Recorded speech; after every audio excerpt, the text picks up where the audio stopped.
Hi, today we are talking about online newspapers. Online newspapers normally are the online version of the paper media that you are used to.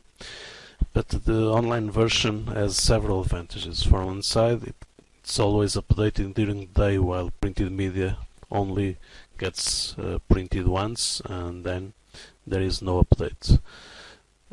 Besides that, you have plenty of other advantages on using an online newspaper.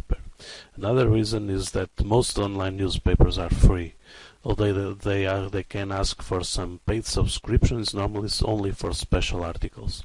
So instead of the printed newspaper that you have to pay, you can have the online newspaper free. We are taking as an example the New York Times, which is probably the most read online newspaper with about 100 million readers. Now, papers this size normally have different versions. For instance, this one, the New York Times, has one version which is for the United States, has another version for the rest of the world in English, and it even has a version in Chinese. Some of the other newspapers have versions in Spanish, French, or other well-known languages. Now let's take a look at what you can do in online newspaper. Basically, your news are organized the same way that you'll expect in a normal newspaper. You have politics, you have business, technology, science, sports. So all the organization that you are used to in a normal newspaper, a printed newspaper, you can find it here also on online newspapers. To read a news, you simply click on title, and then it takes you to the full body of the news, where you have all the information and photos related with that news. So it's very easy to read it. What else can you do with online newspapers that you cannot do with printed newspaper? Some of news allows you to have some comments. So you can comment, you can give your opinion, and the other users also can give their opinion. However, when you want to give your opinion, then you must log in, you must register to newspaper.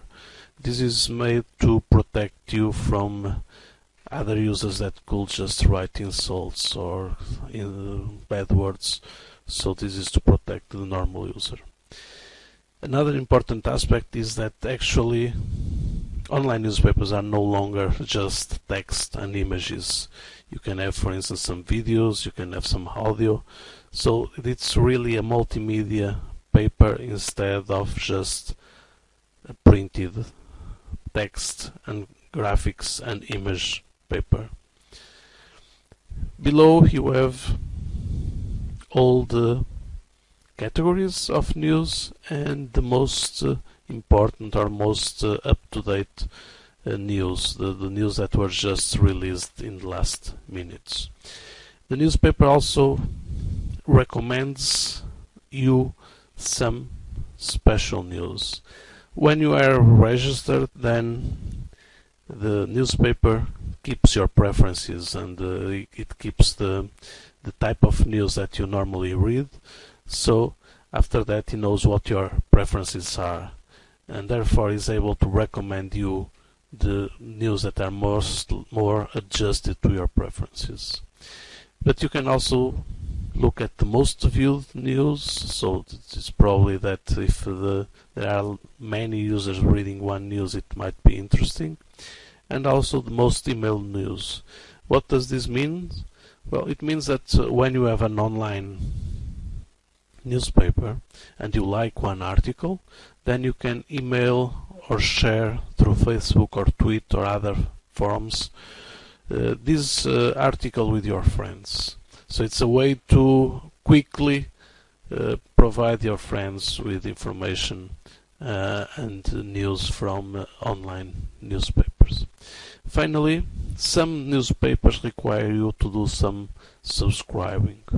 Now, what the subscription allows you to do depends on newspaper. Each newspaper has its own subscription requirements. As you can see, it is relatively not expensive. It's not too expensive, but it requires, it's more or less same price as the printed version. But you must read, because for instance New York Times has 6 different subscription options, so you must read each option and try to understand which one is more suitable for what you want to do. So this was an example from an international newspaper. Of course, in your own country you'll also have some newspapers that you can read in your own language. I hope this has been helpful to you.